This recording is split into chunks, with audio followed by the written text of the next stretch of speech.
I could see the story in my head because I had lived it since I was little. I spent the summers with my family in a resort where I was called Baby and where there was a dance teacher with whom I fell in love. I also had a collection of songs from the 60s that I knew were perfect to bring my story to life. What I didn't have was money. I had already been rejected by 43 film studios, but I wasn't going to give up. I was sure that someone would understand me and finance my film, Dirty Dancing.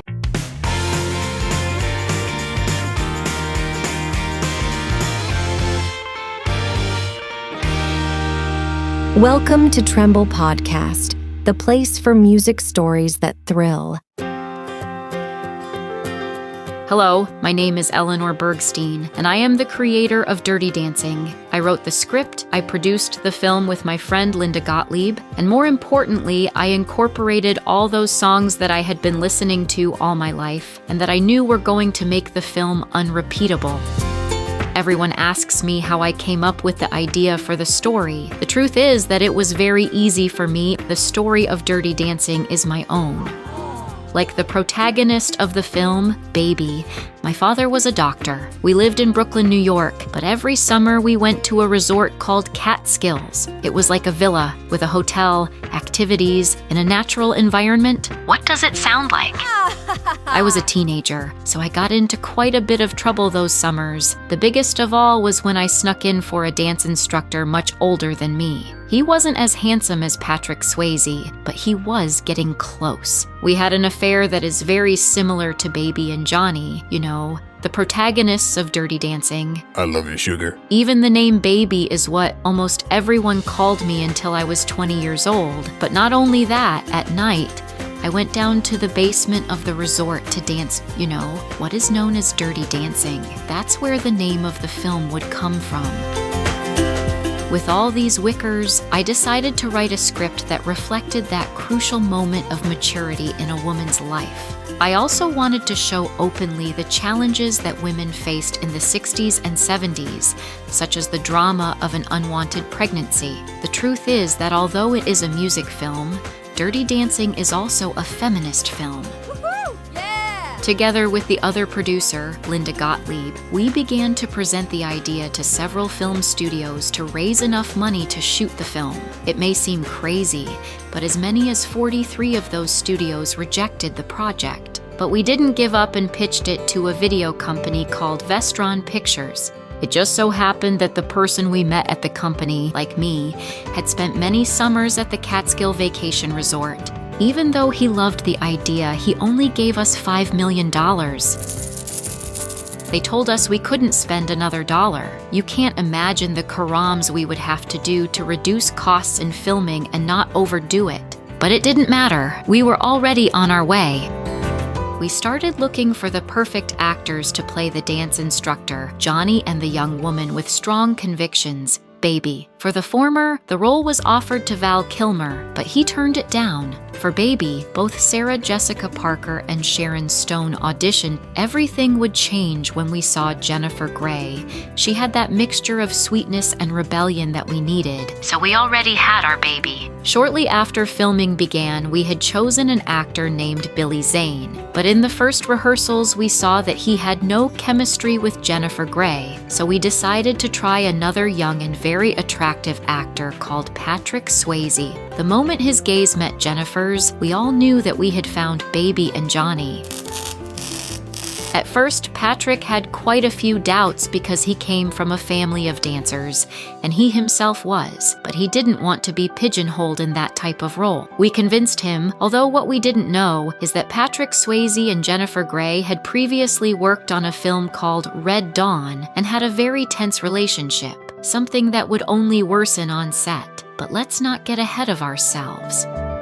You won't believe it, even the name of the film brought complications. At first it was going to be called I Was a Teenage Mambo Queen, but finally we decided on Dirty Dancing. Patrick Swayze hated the name, and he would not be the only one. Many of the musicians would misinterpret the title. The fact is that filming began, and since we had very little money, we had to do it in less than 3 months between 1986 and 1987. We recorded it in a town in Virginia called Pembroke. There was a vacation shop there called Mountain Lake Hotel, which was perfect for telling the story. By the way, if you want to know it, it still exists and even sets up weekends dedicated to Dirty Dancing.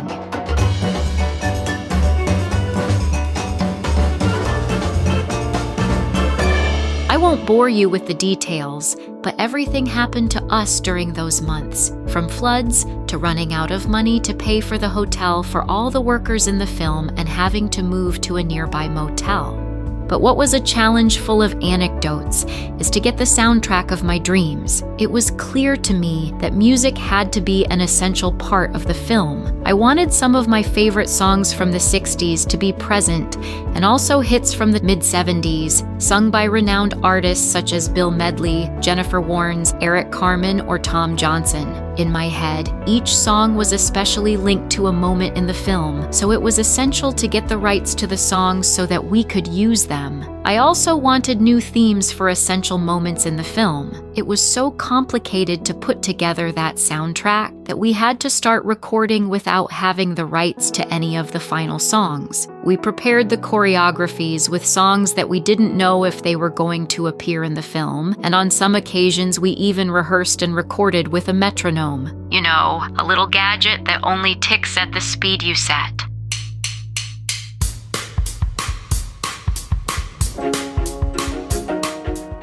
So we hired someone named Jimmy Lenner. He would be in charge of all the arrangements related to the music.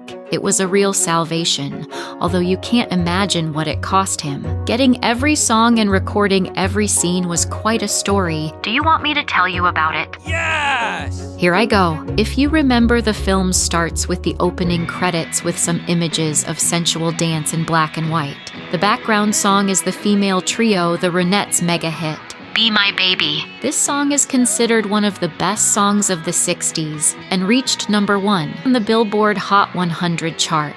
Its creator was the well-known producer Phil Spector. He was a bipolar man personally. He kept one of his wives from leaving the house for months. Another declared that he psychologically abused her and was even sentenced to 19 years in prison for shooting an actress to death.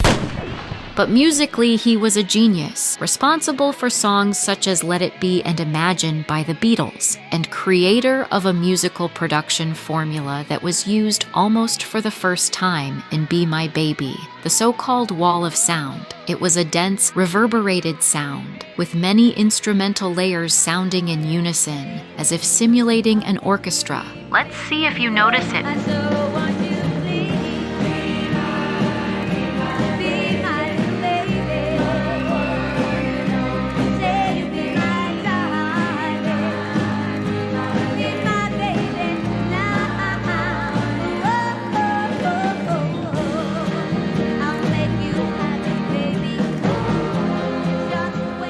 It's almost impossible to perceive, but in the choruses of this song we can find Cher and her partner at the time, Sunny, before they both became famous.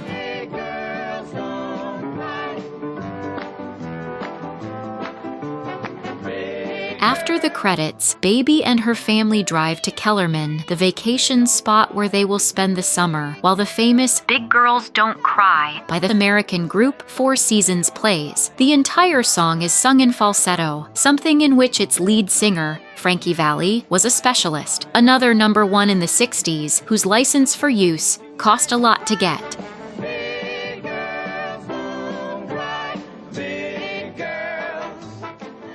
You know, one of the themes of the film is the criticism of social classes. That's why I decided to represent each class with a dance. That way, on the first night in the villa, Baby and his family dance a boring foxtrot with all the upper-class guests. When Baby finishes, she goes for a walk and what does she discover? Hotel workers dancing sensually in a private place in the hotel. That Dirty Dancing represented the lower class. At that moment when Baby meets Johnny for the first time, all that happens to the rhythm of Do You Love Me, a song written by Berry Gordy for The Contours. They were about to be kicked out of the label after their first 2 singles failed to chart. So upon hearing the song, they agreed to sing it instantly. The song became a hit, selling more than 1 million copies. It triumphed on the dance floors because it mixed two phenomena of the time, the mashed potato and the twist, but above all because of the incredible screams of their singer, Gordon, who tells us, "You broke my heart because I couldn't dance. You didn't even want me around you, and now I'm back to let you know I can really shake you."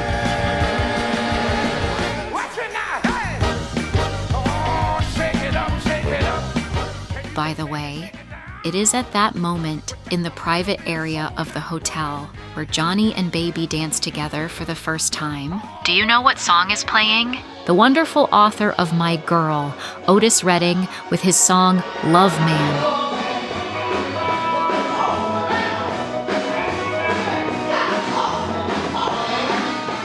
If you remember, Johnny's best friend in the movie is pregnant with one of the hotel waiters, a pimp who, after sleeping with her, doesn't pay any attention to her. Because of that pregnancy, she can't perform in a role that they have been hired to do and with whose money they will pay for the abortion. That's when Baby offers to replace her, and the whole story of dancing and love between Johnny and Baby begins. I love you. Well, it turns out that when the movie was already filmed, a brand of acne cream called Clearasil was going to sponsor it by putting a lot of money, but abortion was illegal, and the brand asked that we remove that part of the footage or they would not sponsor the film. You don't know the result, don't you? The abortion stayed.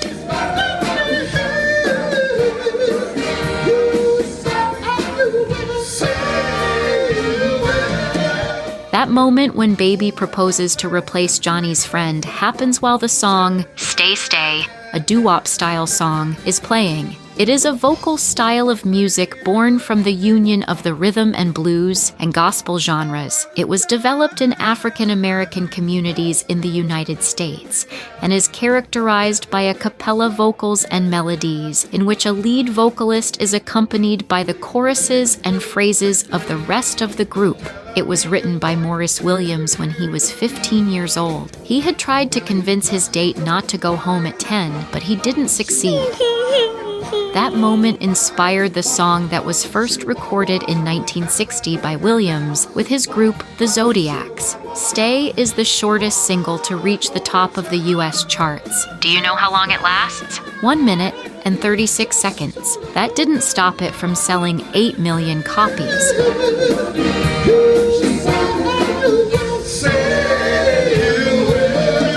We already have Johnny and Baby with the first rehearsals. They do it in the cabin where Johnny lives. And every day back in his room, Baby is seen on a bridge practicing the dance with a background of green vegetation. Shall I tell you a secret?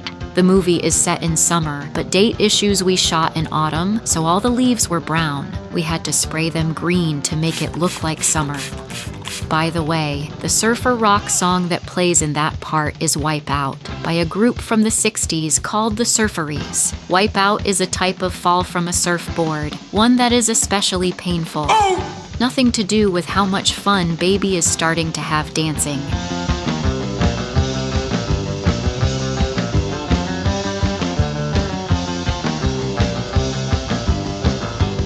We come to one of the most special moments when Hungry Eyes is played. Curiously, the author of this song is the same as the author of I've Had the Time of My Life, the main theme of Dirty Dancing. His name was Franca Previte. The song is a power ballad performed by Eric Carmen, vocalist of the Raspberries and creator of the mega hit All By Myself, which would later be popularized even more by Celine Dion. Hungry Eyes was his biggest hit, and Eric was hesitant to sing it because he said that the music of soundtracks had horrible deaths. The fact is that he recorded it, and there is not a day that goes by that it does not play on a radio station anywhere in the world. Hungry eyes wanna look at you and I can't disguise. I got hungry eyes. I feel the magic between you and I.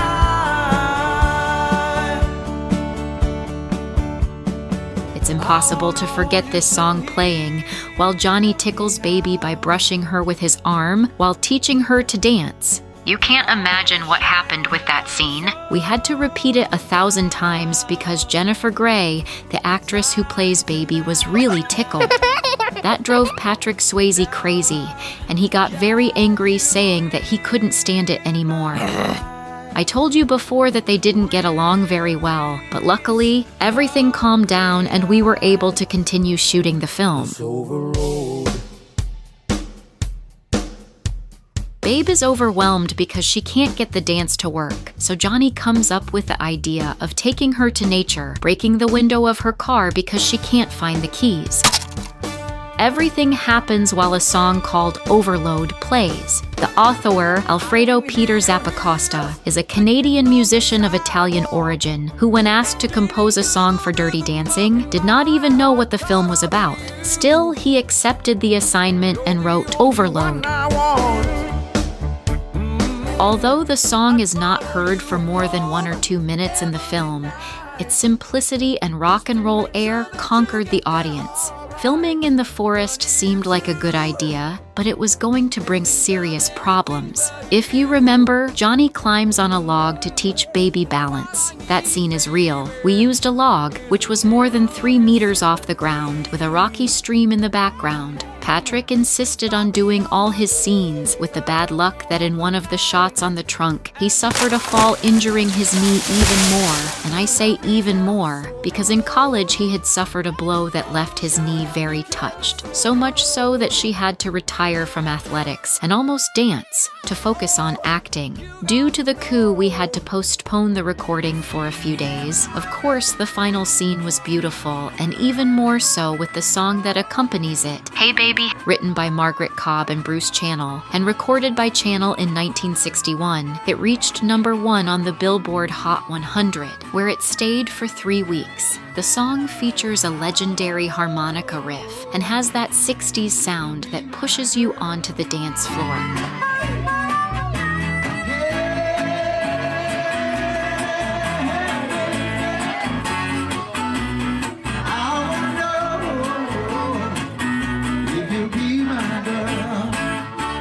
I don't know if you have noticed, but the song is named after the protagonist, Baby. Very timely. By the way, the next scene where they practice the final jump of the dance in the water, we recorded it in a lake, which has dried up today. The water was so cold that Patrick and Jennifer's lips got bruised, so we avoided shooting any close-ups in that scene.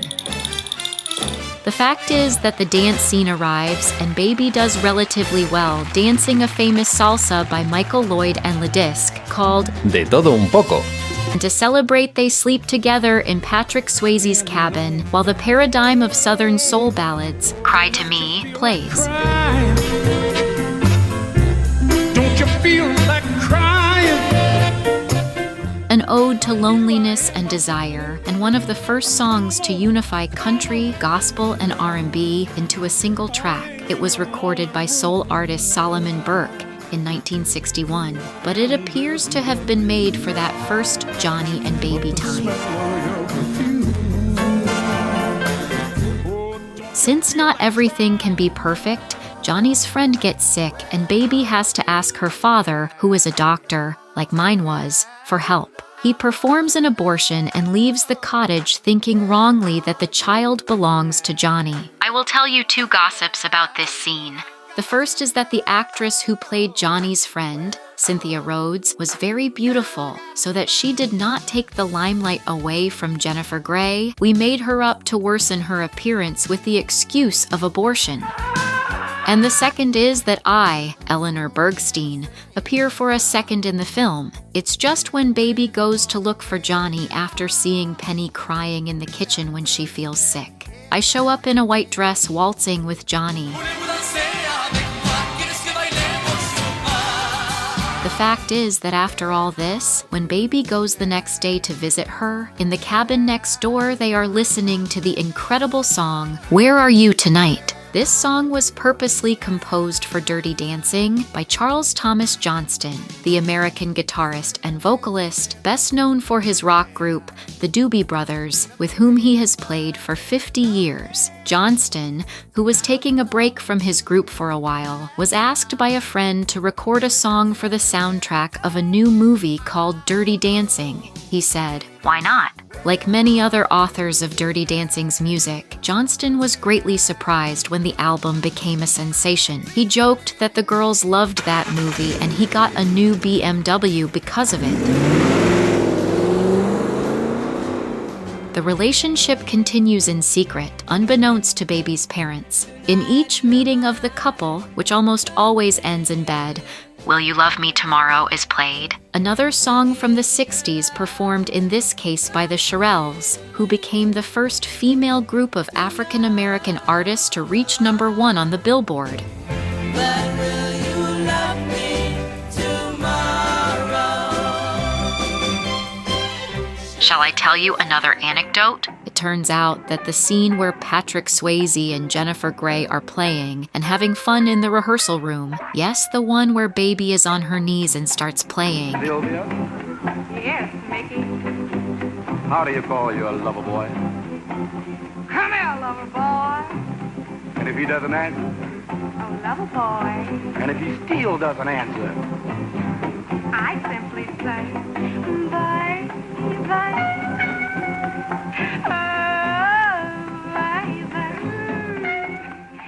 It turns out that this scene was a rehearsal where Patrick and Jennifer were improvising, but it was so good and natural that the director, without telling them anything, started recording, and of course it stayed as part of the movie. By the way, the song is called Love is Strange and belongs to the American rhythm and blues duo Mickey and Sylvia.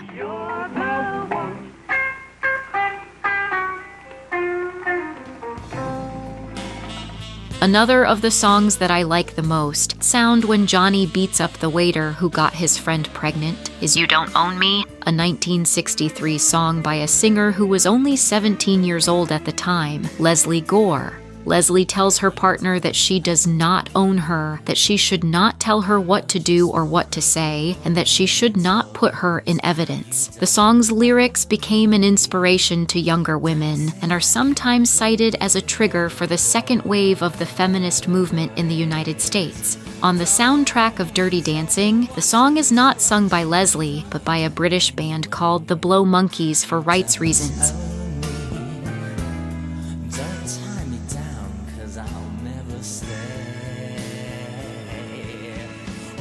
Another memorable song is played when, after arguing Johnny and Babe, they reconcile and Johnny confesses that he would like to be accepted by his father. At that moment, In the Still of the Night is heard, a song written by Fred Paris and recorded by his Five Satins in 1956. Although it was moderately successful when it was first released, over the years its popularity grew, even more so when it was chosen among the songs on Dirty Dancing. Today, it is one of the most well-known and loved doo-wop songs by all. In the still of the night. Ladies and gentlemen. We are approaching the end, which begins with the mythical song, She's Like the Wind. Did you know that the song was composed and sung by Patrick Swayze himself? She's like the wind through my tree. Patrick composed it with his friend Stacy Weidlitz, and to make matters worse, he did it for another movie called Grandview USA, but it was rejected. During the filming of Dirty Dancing, Patrick, knowing that we had almost no budget, offered us to use the song but keeping the rights. Swayze never imagined that the Dirty Dancing soundtrack would go multi-platinum. I feel her breath on my face, her body close to me. I can't look in her eyes. She's out of my league. Just a fool to believe I have anything she needs. She's like the wind. The piano melody, the saxophone that shines after each chorus, Patrick's soft voice. Goosebumps. By the way, the female voice you hear at the end of the song is not Jennifer Grey, Baby, but the singer Wendy Fraser. The theme plays during the saddest moment of the film, when Johnny has been fired and drives away from Baby in his car. But as you all know, he returns for the mythical final scene. The scene where "I've Had the Time of My Life" is played. The scene of Baby and Johnny's final dance that has become part of the history of cinema, and its music in a generational anthem.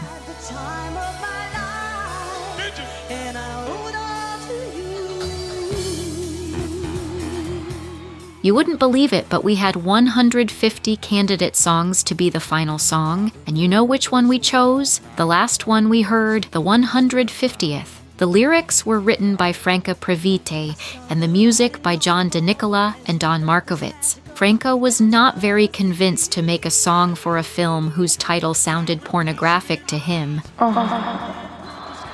But his record company insisted, and he did it, with such good luck that it would finally be the chosen theme. Even so, Franca only did a demo with his band, Franca and the Knockouts, which we used in the recording of the film. But I, Eleanor Bergstein, wanted that special song to be sung by a famous artist from the 60s.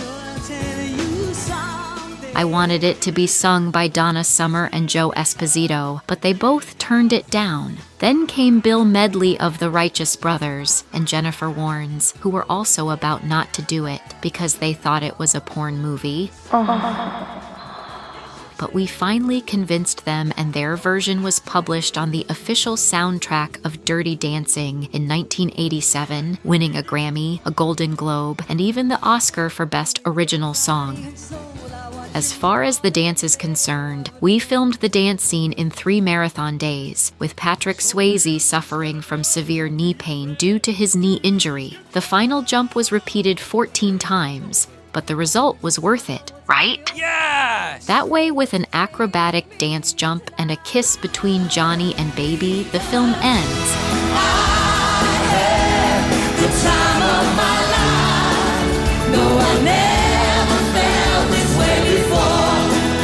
Yes, I swear it's the truth. And I'm holding on to you, 'cause But as it could not be otherwise, for the end credits I wanted another great song, and it is none other than Yes. Like everything in Dirty Dancing, it had a lot of history behind it. The song was going to be performed by Mary Wells, an artist recognized at the time for her song My Guy. But when she arrived at the studio, she had a terrible cold and could not record. It was in a hurry, so they thought that if they looked for someone with a similar name, we would not notice. And so it was. One of the backup singers was called Mary Clayton. Mary and Mary sound very similar in English, so they offered her to sing the song. She accepted without hesitation, and Yes became another Dirty Dancing hit.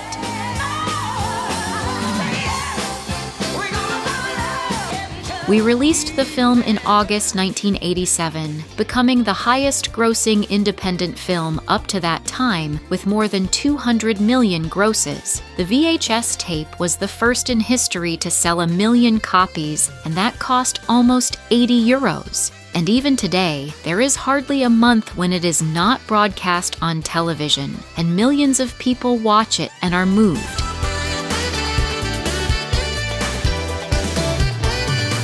Dirty Dancing has that magic of movies that connect with the audience in a special way, and its music even more. The soundtrack to Dirty Dancing has sold 32 million copies worldwide, making it one of the best-selling albums in history, for which I can only say, thank you so much.